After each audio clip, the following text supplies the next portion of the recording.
everyone. You're listening to the If It Was a Book podcast, the show that takes real life stories and rewrites them into what would happen if it was a book. The show for people who love reading, writing, pop culture, and general ADHD chaos. Today, I am joined by indie author Chelsea Curto. Thank you so much for being here. Hello.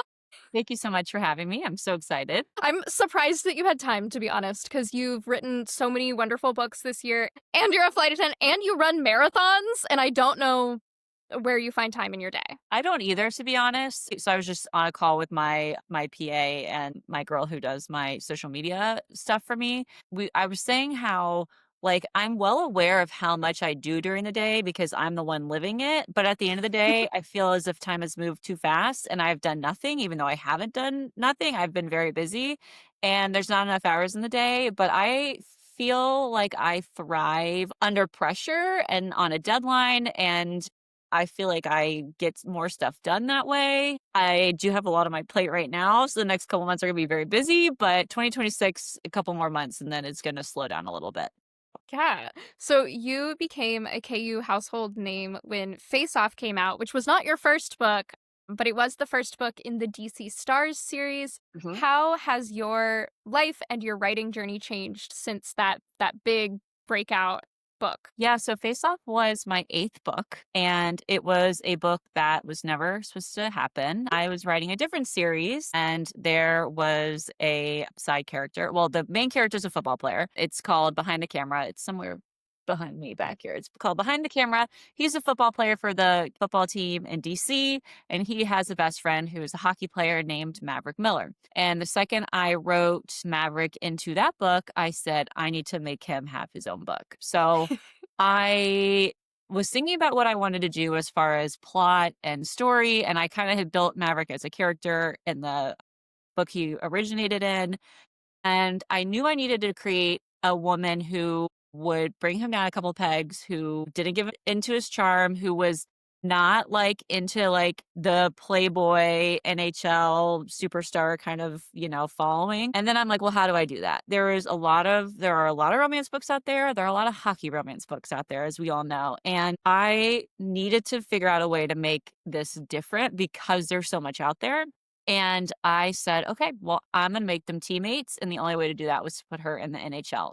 When I wrote it, I did not expect it to do as well as it has done, to be honest. That's not because I doubted myself. That's just because I knew it was a risk to take, because all romance is fiction. We know that. But I feel as if the putting her in the NHL was kind of pushing fiction almost too far. And I was worried people would react negatively to that. I was putting in a woman in a male dominated field. She was, she's sweet, but she's not a pushover. She's strong. She doesn't take anything from anybody. I almost felt like she was an unlikable character, and I was worried about that too. But I said, this is a story I want to write, and I want to write it. So I did. And it released May 2024, and it did okay when it first came out. And then it was like September, right before October, when Power Play came out, book 2. That's when it started to gain some traction on TikTok, on Bookstagram. And since then, it's just been kind of nonstop. And so 4 books are out now. And I always tell myself, and I've talked about this on Threads if anyone follows me on Threads, and I've mentioned it on Bookstagram before, as Face Off is my 8th book, like I said. I almost stopped writing because as an author, I felt like I wasn't finding my audience prior to writing Face Off. So summer of 2023, I was like, I don't know if I'm going to do this anymore. Felt like I was writing books and no one was really reading them. And I'm like, how much longer can I do this? And then Face Off happened. And I wish I could go back to me in 2023 and be like, just hold on a little while longer. And now it's just kind of become my brand of writing, these badass women, if I'm allowed to say that, badass women in Yes. spaces where men are typically the dominant force. So women who are breaking barriers, who are in sports, who are, in realms that they're not wanted, almost men obsessed, who are obsessed with them, who are obsessed with their talent, their strength, banter.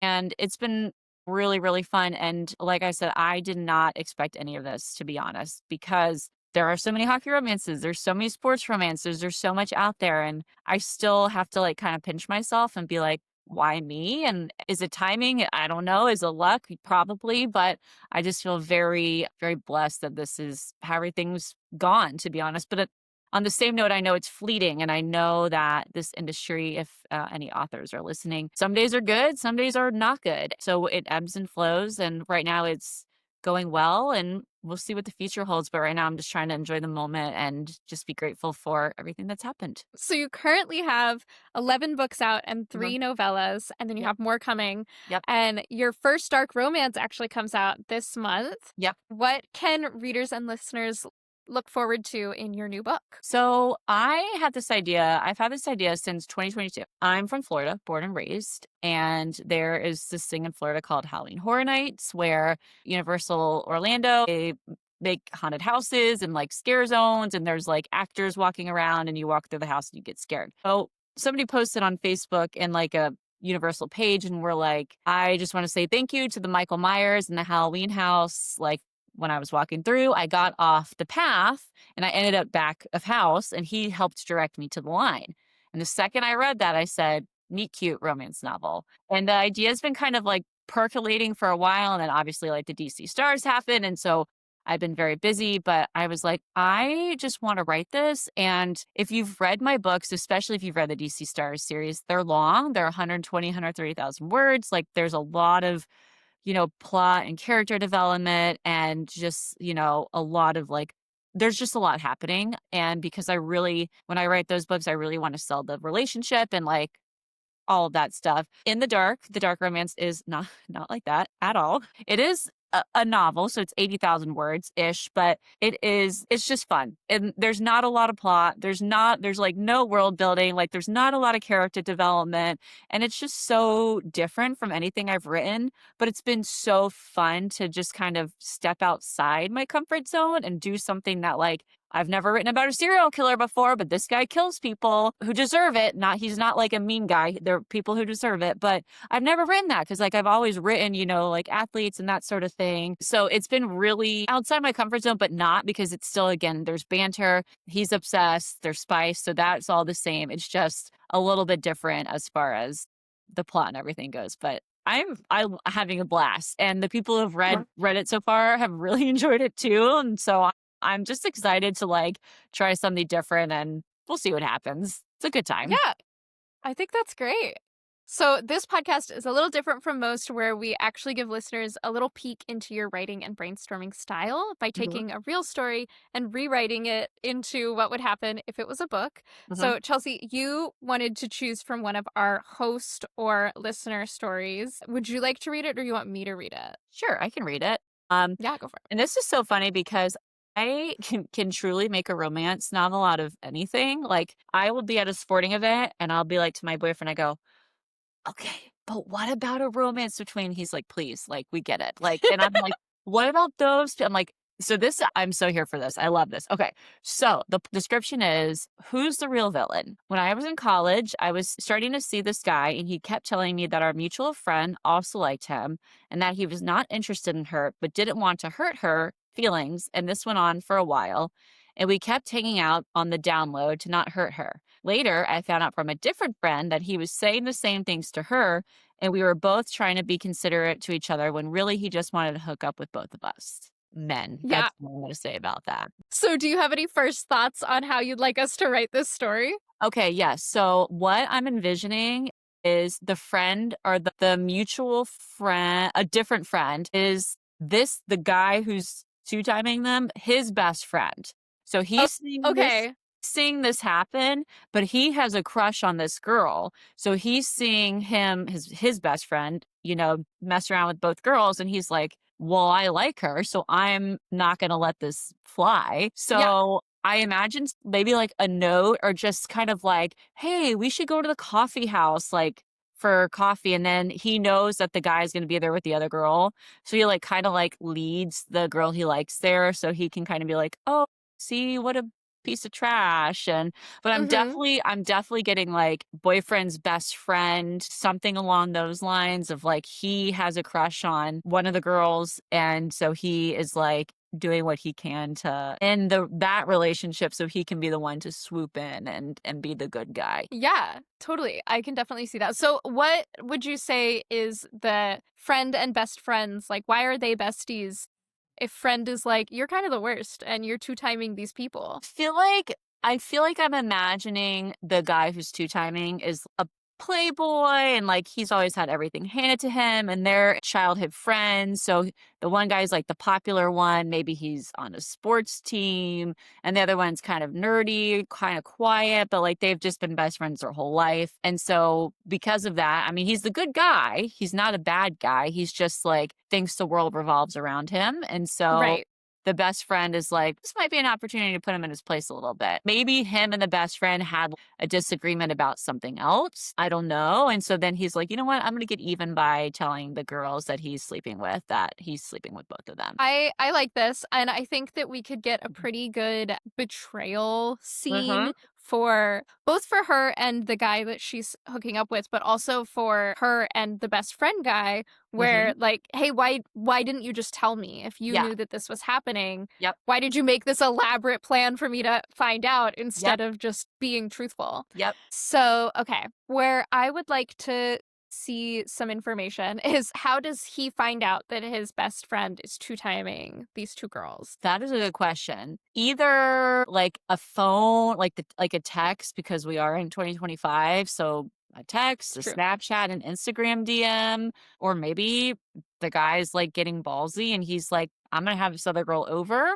And the best friend comes over and sees, he's like, wait, that's not Susie. Like, this is what is going on here. But it's definitely not planned. And he's just, and then he gets really mad. And I'm also picturing the two guys like arguing with each other. He's like, well, why does it matter? He's like, because she's important, like something like that. And the one guy doesn't get it because obviously he's just wants attention and that sort of thing. But I think he doesn't find out maliciously. It is accidental. And then he's like, well, I have to tell her. I can't not tell her.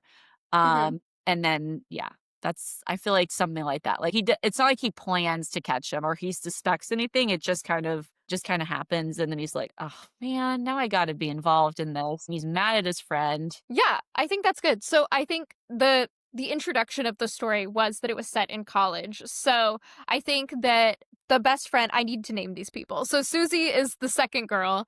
Who's Okay. our main girl? Molly. Molly. Okay, Slay. And then who are our guys? Let's say the bad guys. I don't know. I hate B and J names. Let's just say his name's like Brandon. Brandon. I do have Okay. a friend, Brandon, and I love that Brandon. But this Brandon's Sorry, not. Brandon. Sorry, Brandon.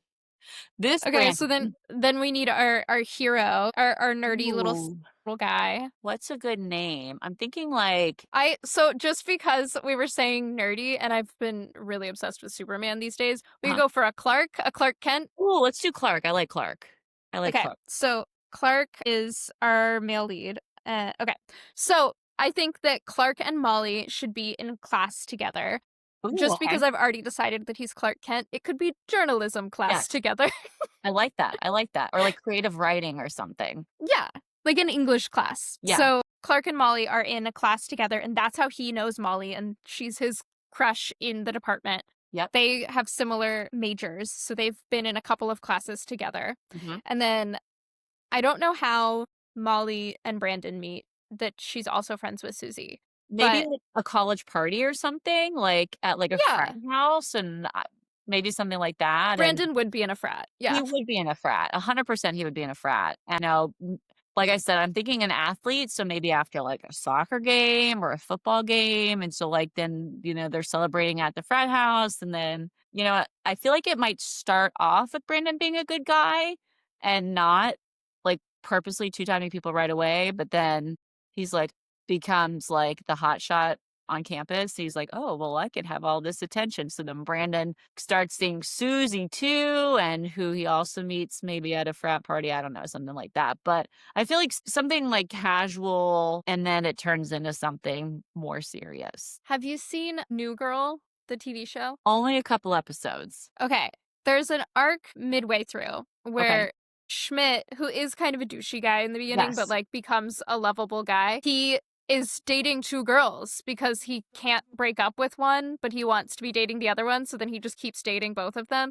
And there's Okay. like a whole part that you've probably seen on social media where he's like, you know how I broke up with this girl? And Nick is like, yeah, that was really hard for you. And he's like, I didn't. And he's like, yes, you did. And he's like, no, I didn't break up with her because and now I'm dating both of them. Yes. Yeah. I love that. So I think it's a very similar situation of like he didn't set out to be Yes. a bad guy about it, but he is being a bad guy and his friends do have to make him stop. Yes.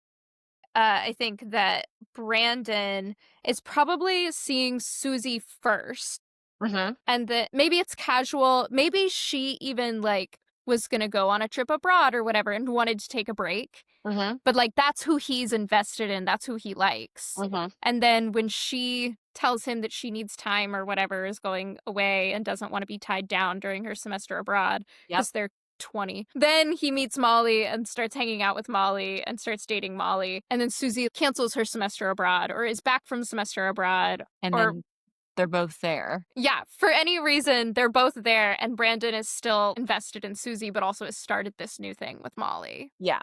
And I feel like Brandon, again, doesn't start as a bad guy. And then he realizes like the thrill he gets from sneaking around. Oh And no, yeah. I know, right? And especially if he's an athlete, I think of Tiger Woods, how he was like on the top of his golf game and then he was like cheating on his wife with like 15 women. Athletes, nothing's ever good enough. They keep working harder and harder and harder to be the best and have the best and all that sort of stuff. So if you have an athlete, plot, then he's just like, well, we just won this playoff football game, so I'm riding this high and I'm untouchable and no one's going to know and no one's going to find out. And then he's just, and now he's in with 2 girls and who knows, maybe there's more girls. Yeah, this would be easier, I think, if we were aged up, where it's like a professional sports situation where they're like, traveling and then there's like, different women in different cities kind of thing. Cities. Yep. Oh, with Instagram now, like you think they do travel for college football teams travel, college soccer teams travel. So I'm thinking this Brandon guy, I'm thinking someone who's on social media, on TikTok. So he has some sort of presence. So getting DMs from people wouldn't be totally unheard of. So maybe it's something like that too. You could do a plot like that. I agree. Okay, I think, and you can shoot this down, but where my mind is right now, if we're going to keep them in college, is that they grew up in or around the same place. So Okay. Molly and Susie did like extracurriculars together growing up, so they know each other. Okay. They at least follow each other on Instagram, even if they're not hanging out. Yep. And then Brandon and Clark lived in the same city or nearby and then moved on to this college. They went, I'm going to say that Susie maybe didn't go to the same college. She's going to a different college. Okay. But Brandon and Susie were high school sweethearts. So they were still dating. But now all these women are throwing themselves at him. And he is this big hotshot on campus. And he still likes Susie, but she's like really far away. And so I think that could be sort of where things go awry, but keeping them all kind of connected. Yep. And like he probably doesn't have her posted on his social media because he wants to be presented as this playboy guy who everyone likes. So like, why would you post a picture of your girlfriend? That's why Molly doesn't know that he's still, that there's another person in the picture. Yeah. And he tells Molly that he and Susie broke up. Of course he does. Of course he does.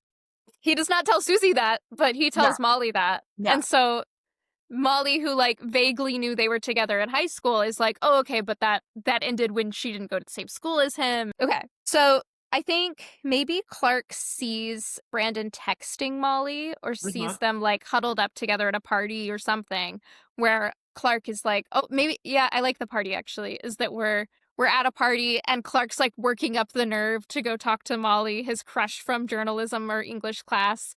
And then Molly is also working up the nerve to go talk to Brandon. And so she goes to talk to Brandon. And then Clark is like, oh, well, this will end very quickly because he'll be like, oh, and my girlfriend. And then it doesn't. And they're talking for like a long time. And he's like convincing himself that it's like a friendly thing because why would his friend cheat on his girlfriend? Maybe later, I assume they're roommates. So later he sees Brandon's getting texts from Molly and it's like, why are they still talking? What's going on? Or he sees like a hair tie or something. He's like, oh, I didn't know Susie came by. He's like, oh, it's not Susie's or something like that. Like a sweatshirt or something. He's like, why is Susie? Something like that. And oh my God, that's so messy. Brandon's like, it's not Susie's. But I also feel like I don't want to say that Clark or Brandon knows that Clark likes Molly. Right. He wouldn't do that to his bro. Exactly. So I think Clark is like, has this, this crush that he's kept inside. And then he finds out his friend is, talking to the girl that he likes. And he's like, wait a second. Like, you're not supposed to talk to her. I'm supposed to talk to her. And then he like gets mad, but like he doesn't actually get mad at him. He just gets mad at himself for like not, speaking up or like doing, like making a move. Cause I picture them in journalism class sitting next to each other, critiquing each other's papers. She compliments him and he's all blushing with his glasses. And he's like, oh, thank you so much. And in his internal monologue, oh, she's so pretty. And so he's like, well, dude, I like her. And he's like, I didn't know you liked her. And he's like, well, you have to break up with one of them. And then Mhm. he's like, I'm not going to do that. They're in two separate schools. And then Clark's like, okay, well, then I guess I'll take matters in my own hands. So it's a little like, I feel like Clark is like not betraying, but he's just kind of like nudging, like, go look. I'm not going to be the one to do it, but I'm handing it to you on a platter for you to decide what happens. Yeah. And Molly would definitely be mad at Clark after finding this out Mhm. because A, she's like, well, why didn't you tell me? And B, she's like, how long has this been going on and you haven't said anything? And then they get in a whole argument. And then that's when at the end, Brandon's like, because I love you or because I have had a crush on you for years or whatever, something like that. And Wait, Brandon? no, Clark. To Molly. Because Molly gets mad at Clark. She's like, well, how could you know this is going on or something like that? And then Clark's like, I had to tell you. And they have a whole argument. And Clark's like, you should be mad at Brandon, not mad at me. And she's like, I'm mad at you too. And Yeah, then mad at both of you. mad at both of you. Yes, exactly. But then Clark and Molly would end up together. And then Susie would dump Brandon and she'd go off with somebody else. Yeah, I think that we could definitely throw a few more like fun but also messy situations where Clark is trying to expose to both girls that Brandon is seeing both of them, where maybe he arranges with Susie to come down for Clark's birthday or Yeah. just trying to get her to be there at the same time. Yeah. But then it just keeps being a near miss, or Yes. Brandon's really good. I feel like that's in a couple movies, something like that, where they're trying to expose the person for not being nice, and then it just keeps not working in their favor. It keeps going against them. So yeah, Mhm. birthday, or I think they do like homecoming or some big sporting event where Clark's like, hey, Susie, Brandon's starting this week after last week's win. Like, you should come on down. Like, I'll go stay at someone else's house for the night. So if you guys can, whatever. Meanwhile, he's telling Molly, "Oh, Molly, you should come over. We could study journalism." And then like something like that. And poor Clark's just like, "Why won't this work? Why can't they all just be in the same area?" Yeah.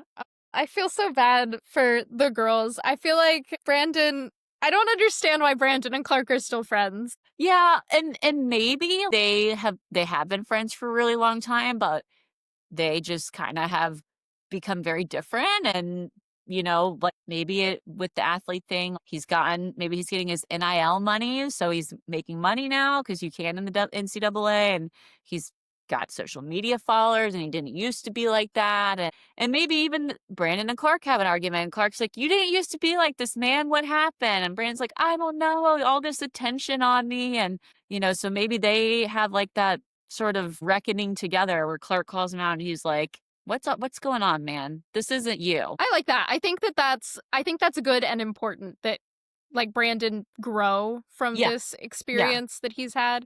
And I also think that is that's something that me and my fiance talk about a lot is that Uh-huh. like college athletes or people who are getting drafted for the first time, some of them are having money for the first time ever, and Mm-hmm. that it can like cause a lot of issues for Yeah. people who have not had money to suddenly have a lot of money, Yeah. and for that to just kind of spiral out of control if nobody's there to help you. And we've talked about like they should really hire someone to help these people, like to Yeah. manage their money there at the beginning, Yeah. especially if at any moment an injury can take you out of the game. Well, and I think now with like social media too, any professional sport, I mean, football, you obviously have a bigger roster with like 52 men on the roster, but like NBA, it's like 15, and hockey, it's like 23 or 22, I think. So like the roster size is small. And so the chance of you going as a college athlete, even top 10 college athletes, some of them aren't getting drafted. So I think because of that and knowing how hard it is to actually make it into the professional sports leagues, these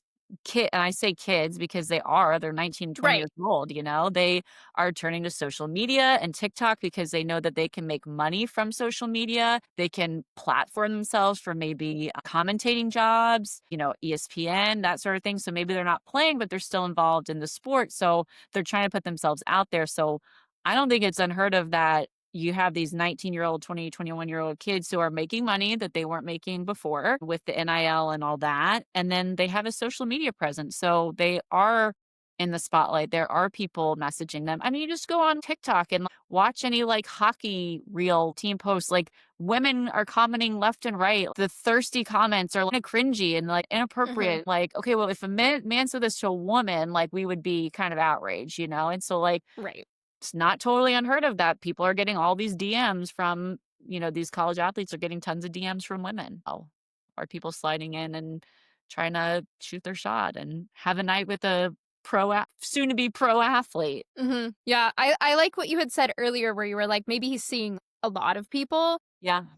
very casually. I don't think that he's dating or official with Molly in any capacity, Mm. but that they're seeing each other casually and he's seeing a lot of other people Right. casually. And also Susie exists, Yeah. but Poor is Susie. in another town and not aware Yeah. of what's going on. Yeah. Oh, Messy. poor But Susie. I mean, I feel like when I read a college romance, I have to like mind myself again that these are kids who are Yeah. messing up. They're not 32-year-old, professionals who have lived all these lives and everything. They're 20 years old. And like, what were we all like when we were 20 years old? And it's just, drama and messy. And you're not making the best decisions because you haven't lived enough life yet to make these kind of decisions. You hurt people, but, down the road, you're like, okay, that was for the best. Or I've grown as a person. And maybe at the end of this, there's a 5 years later sort of thing. And Brandon has redeemed himself and he's a good guy now. And maybe Molly and Clark, like Clark calling him out and forcing them all to meet, kind of like kickstarted his new maturity, perhaps. Who knows? Who knows? Who's to say? I'm picturing the guy from John Tucker Must Die as Brandon, Oh, who yes. I like that. I was like that. dating all the girls. Yep. I like that. Yeah. And Someone just like kind of looks douchey. yeah, so I think that we do have Clark and Brandon's reckoning and then reconciliation after they have their confrontation about like, hey man, like the fame is getting to your head. Like you Yes. you gotta chill out. Yes. How Yep. do Clark and Molly get together after he has betrayed her by not telling her about all of the Yeah. women? So argument, obviously, where she's like, you should have told me, or there's some sort of conversation there. And then in English class or whatever class they have together, she doesn't sit by him and he's all mopey and he's in his internal monologue. I know I messed up. I should have told her, blah, blah, blah, all this kind of stuff. Sad boy, a little bit of a sad boy. Mm-hmm. And then I feel like she has to be the one to come around because she was the one that was hurt. So maybe, I don't know, maybe she and Brandon have kind of like a closure conversation. He's just kind of like, yeah, Clark's a good guy and he's been trying to tell me for months to get my head out of my ass. And Molly's like, well, he should have told me. And Brandon's like, well, he's liked you this whole time. I don't know, something like that. But I feel like it's got to come from Molly. Molly's got to be the one who's like, okay, he wasn't in the wrong. Like the moment he was in the wrong because he was the bearer of bad news, but like, he wasn't the bad guy. And so I think like, she realizes that she runs to him on the quad or something, or she writes it in her English paper and he reads it and she apologizes or something. I would flip the script a little bit. She's the one that kind of does like a grand gesture almost. I like that, and I want to, going back to, we didn't decide what class they were in. I'm now saying that they also work on the newspaper together, Ooh, I like and that. that Okay. one or both of them is involved in the advice column. And that's going to Ooh. be their grand gesture thing, is going to be the advice column. Either Yep. she writes into herself and answers, Yep. or she writes into him and he answers, being I like, love that. well, I would forgive you if you did these things. I love that. Yes. Yeah. No, that's good. And yeah, yes, 100% that. 100%. I al- I also think that we could sprinkle in some advice columns at like the beginning of chapters, just because I love those where there's just like a little snippet of something random going on. Or maybe they have to write it together. They're paired up. And so each week they have to like they're writing it and you can see like them each giving a response and Clark says something and Molly's like, don't listen to that advice, do this instead. And so you know what I mean? So like if they're kind of going back and forth and like something's like crossed off and there's like a note in the margin that says dumb idea, do not do, something like that where like it builds. It's her writing in and asking like,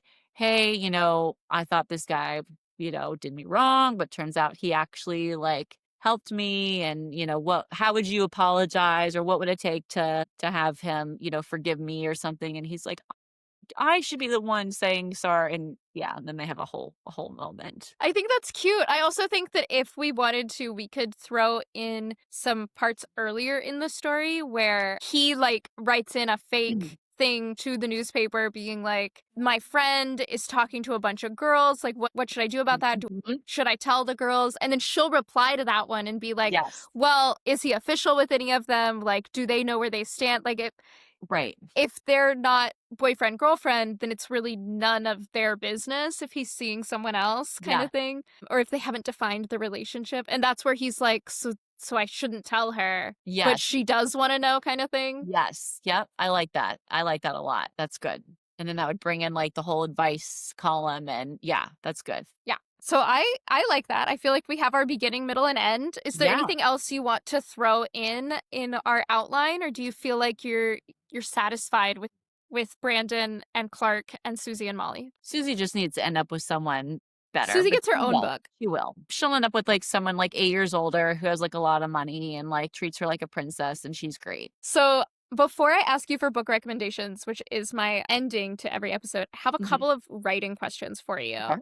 So I noticed that a lot of your books don't have audio adaptations, and is there a reason for that? As far as audio goes, my Love Through a Lens series is an audio. The DC Stars, I can't say anything, but stay tuned. That's all I'm going to say. Stay tuned. I am not an audiobook listener just because of how my personal brain works, but I am a big supporter of audiobooks. I think reading should be accessible to anyone who wants to read a book, no matter how that looks. Audiobook, ebook, physical book, anything like that. And so having my books accessible to more people via audiobook is a big thing for me. And so stay tuned. Can you share with our audience the challenges or setbacks that indie authors face that maybe TradPub doesn't? I am a recent hybrid author. So for those listening, I have published 13 indie books, but I got a book deal with Atria, who is a publisher under Simon & Schuster, and I have 2 books coming out with them starting in summer 2026. First one is In Stormy Weather, which is for rival meteorologists. If you liked Face Off, you will like this one. There's lots of banter.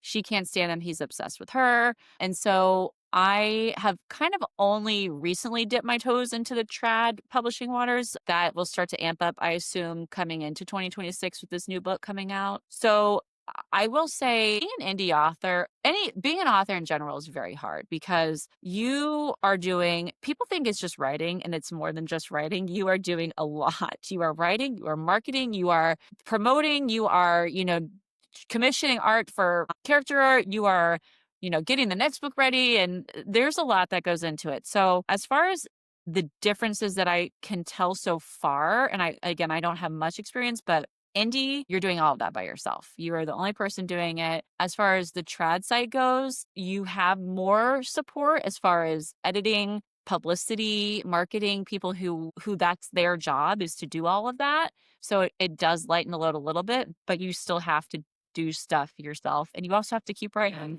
which is honestly like the hardest part sometimes is just keep writing. But I would say the biggest difference is the workload and distributing the workload. I feel very fortunate that I have 2 PAs and someone who does all my social media graphics, TikTok, Instagram reels, Instagram posts. So like I'm not creating that kind of content.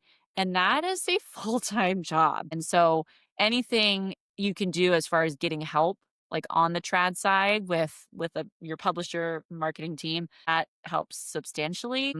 But again, you still have to do the work. You still have to post. You still have to drive sales. So they're different, but they're also very similar. And I think in the next couple months, I'll see more of that and see more of the similarities and differences. But right now I've enjoyed both and I've enjoyed, they both have pros and cons. So when you're doing indie publishing, I've read your books and you are really open about and very mindful in using sensitivity readers? Mhm. And how do you go about finding those people when you are doing everything by yourself? Honestly, social media is the best way, and like threads. And I feel like I've built a reader base to have people who are willing to jump in and help. Whenever I've posted on Instagram, for if anyone has any, affiliation with, the deaf community, can you DM me, or, working with people who, prosthetics, if you can DM me. And I feel like the great thing about the book world is there's so much diversity in like what people bring to the table, and like their background and who they've worked with, and even their own lived experiences. So it's nice to have so many people to be able to ask and have input from. And I, as someone who has not lost a limb like Riley and Hattrick, and who is not a member of the deaf community like in Slapshot, I wanted to make sure no author's going to get things right all the time, but like I really wanted to listen to people who were a part of those communities. And that's why in Slapshot, I over-explained SimCom, so signing and talking, because I wanted that in there so people could be aware. And with Hat Trick, someone in my life very close to me has lost their limb 40 years ago, and so I asked them a lot of questions and emotions and experiences. Just trying to get it as right as you can. And if you don't get it right, you apologize, you try to get better. But for my trad book with the meteorologist, I do have a friend who is a meteorologist who is helping me read it for proper meteorological terminology, which has been really fantastic, because as much as a weather enthusiast as I am not a scientist. It's been really nice to have someone who is familiar with weather in that sense to read it and to make sure that it's correct and believable, and not just pulling random weather phenomenon out of everywhere. But so that's been really helpful to have an extra set of eyes on that book for that as well. Yeah, definitely. And then did I also see that you have, is it Small Town or is it Cowboy coming out soon? That'll be 2026. It was going to be this year, but with my trad book, that took priority just to get everything done for that. That will be in 2026. Small Town, yeah, Cowboy Jason. He is like a trail guide. He lives on a ranch with his family. She's a flight attendant who needs a break from flying, and Hey, he's that's you. grumpy. That is me. He's grumpy. She's sunshine, forced proximity, dislike to lovers, all of that. So very, very excited about that. So you have a full-time job and you're putting out several books a year and you Yep. run marathons. Have you ever slept? Yeah, occasionally. I thrive. I operate best when I have a lot on my plate. If I don't have a deadline or a date for a book, it won't get written, because I'm like, oh, I don't need to do it. And Oh, so mood. putting a deadline, putting a date to a book means it's actually going to happen. And so that's why I'm like, yep, I'm putting these dates out there, because that way I'll actually put a book out. But it is a lot of learning to figure out what works. My job, I feel fortunate where I'm a flight attendant and I mostly fly Europe. So I write before I go to work, I write on my layover, I write when I come home, and I only work about like 12 days a month. So the other 18 I'm writing, and I write full time in front of my computer, like 12 hours a day, my laptop, wherever I go. Like we went and got donuts this morning. I brought my computer. I slept a little bit. I didn't really write in the car, but like I just, wherever I can, I will write. My phone, in bed, in the car, I'll like dictate on my notes app if something comes to me. And so there's a lot of moving parts, but that's just how I operate, and how I like to do it. Next year I'm going to slow down a little bit. You're going to see less books from me next year, but it's a lot. It's been a lot, and I'm Yeah. glad it's been a lot, but I just need to pump the brakes a little bit. And so next year will be a little bit slower, but it'll still be everything will still be wonderful, which I'm excited about. It's like very valid to not put out 6 books a year. Like Yeah. you put Yep. out so many this year. Yeah, 5 last year, there'll be 5 this year, and then next year, not counting my traditional book, I'll only gonna put out 3. So, Well, very I think you should count your trad pubs because you're well, still but I working mean, on and like, putting those out. yeah, but I won't, like, write it because it's already written and It's it's already done, written. so, like, I'm not really touching it. So, like, it's releasing, but, like, I did all that work this year, so really it's been 6 books this year, not 5, because of all that. So next year will be a little bit slower, and I'm okay with that. I'm totally fine with that. Say that now till I get another million ideas, and I'm like, "Okay, let's add something else." So I like to end all of my episodes by getting a few book recs from you. So the first question is the hardest. What is your all-time favorite book or series? Oh, man. So I read a lot growing up, and then COVID happened in 2020, and I didn't read a lot as a young adult and adult. Then COVID happened, and I took a leave of absence from work because nobody knew what was going on with flying and traveling and pandemic, blah, blah, blah. And I was home and I was not used to not doing anything. As you can clearly see, I'm always on the go. And I'm like, well, I'm sitting at home every day. What am I going to do? And I'm like, okay, I guess I'll pick up a book. And I did book of the month and I got People We Meet on Vacation by Emily Henry. And that kickstarted everything. So I think I owe a lot of my authorhood to that book and like just picking it up and reading it again. And then The Love Hypothesis by Ali Hazelwood, I read that in 2020. That just, those two books, I was like, okay, I'm all in on romance. Those two books really have kind of allowed me to do what I do now. And I think Emily and Allie are both fantastic. They are the best of the best as far as romance goes. Jessica Joyce is up there, Kennedy Ryan's up there. And I feel so lucky to exist alongside such fabulous authors and, call them peers, even though they would never call me a peer because they don't know I exist. But I'm like, yeah, M. Hen, we're like buddies. So really, People We Meet on Vacation was what kind of sparked all of this. Well, soon to be a major motion picture. So, oh my God, I can't wait. I'm so excited. And so is The Love Hypothesis coming soon. I'm going to lose my mind. So what was the last book that you rated 5 stars? Or if you don't rate, what was the last book that you read that you cannot stop thinking about? Well, in February, I read Deep End by Ali Hazelwood, and I'm still thinking about Deep End, to be honest. Like, that is just, yeah. I'm reading Holiday Ever After by Hannah Grace right now. I got an arc of that. I know it just released yesterday, but I'm reading that right now, having a great time. And then I just got from Atria Love and Other Brain Experiments by Hannah Brom. That's coming out in February, and it's like neuroscientists, so like rivals to lovers, fake dating. I love fake dating. So I'm only a few pages in and I'm just like, can we get to the kissing, please? Or like the fake kissing. Like, I'm so excited. And I am here for like the women in STEM, women in a male dominated field, obviously. And so I'm very excited for this book. Very, very excited. And I also have another book on my Kindle that I got as an arc to blurb, Chase Me If You Can by Heather Francis, coming out June 2026 from Berkeley. They're storm chasers. So obviously, since I'm writing meteorologist romance too, I'm so excited for it. I only read a chapter or two because again, I've been just so busy with work. But I am so excited for that one. Well, that might actually answer my next question, which is what books are you most looking forward to coming out in the next year or so? Yes, those two. What else is coming out? I know Elsie Silver has a new series I'm very excited for. I'm ready for Kennedy Ryan's next book. I love her. She is one of those people where Kennedy Ryan, the way she writes is just so good. Like, you get a romance, but there's so much more than just a romance. Kennedy likes to make me cry. Yes. Always. Always. I just don't she's just so talented. And like, I read one of her books and I'm like, well, why do I even try? Because she's just so good. Fantastic. Peyton Corin's Unbound is coming out in, I want to say April with Atria.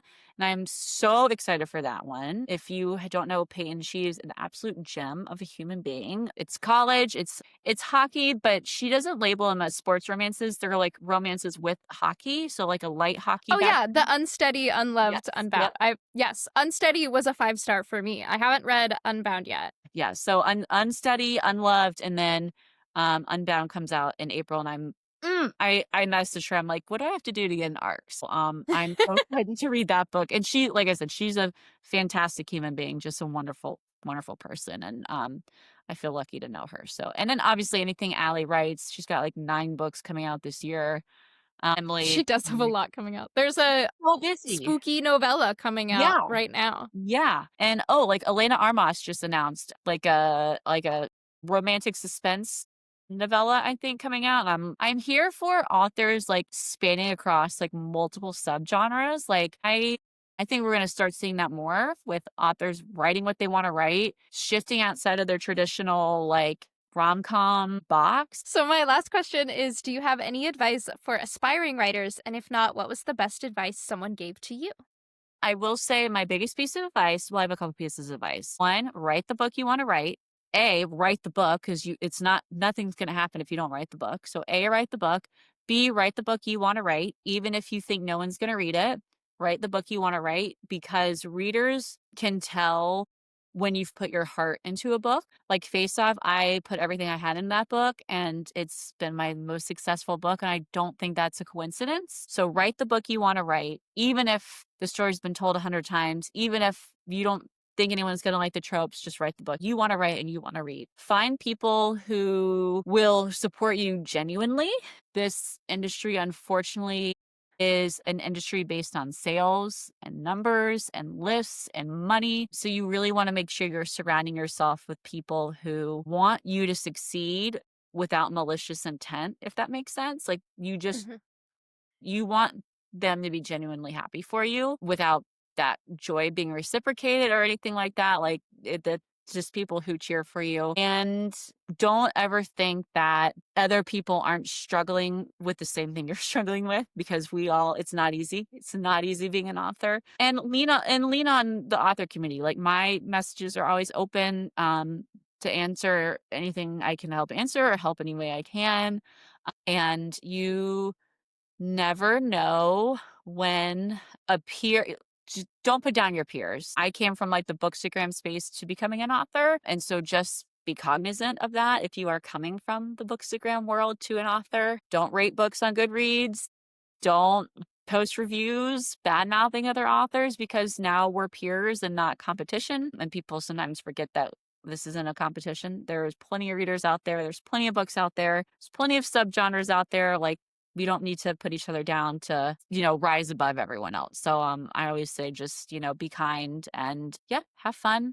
It's a very hard job, but it's a very rewarding job. And I just feel very grateful that this is my life and that I get to keep telling stories and writing books and people read them, which still kind of blows my mind if we're being honest. Like, I'm aware that people read them, but it's also don't know why people read them. There's a lot of imposter syndrome with writing because, again, like I said, things in sales and lists and numbers and money. So it's easy to compare yourself to other people, but don't. Like I said, Face Off was my 8th book, and that's the one that became a bestseller and kind of changed everything. So if at first doesn't happen, don't give up, because you never know what book is going to be full of magic. And when it happens, it's really, really, really nice. So yeah. And Chelsea's new book, In the Dark, comes out October 15th, and there is a pre-order link in the show notes. Yeah.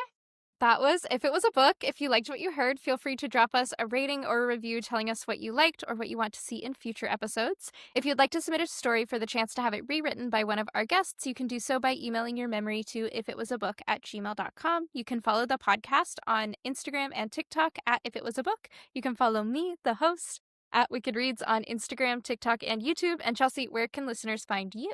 Instagram at Author Chelsea Curto. That's also on Threads. And I want to say TikTok is at Chelsea Reads and Writes. Yes, it's all in if you go to my Instagram bio at Author Chelsea Curto, it's all in there. Links and all of it. It's pretty. One of my PAs did it because I am not great with technology. And I just looked at my link tree today. It's really beautiful. So go have a look, find the link that you're looking for. There's a lot happening there and on social media. And like I said, my DMs are always open if anyone ever wants to slide in and say hi. And I'll throw that link in the show notes as well. We have new episodes out every Monday. As always, video episodes are available on YouTube, and audio is available on Spotify, Apple Podcasts, and wherever you listen to podcasts. Thanks for listening.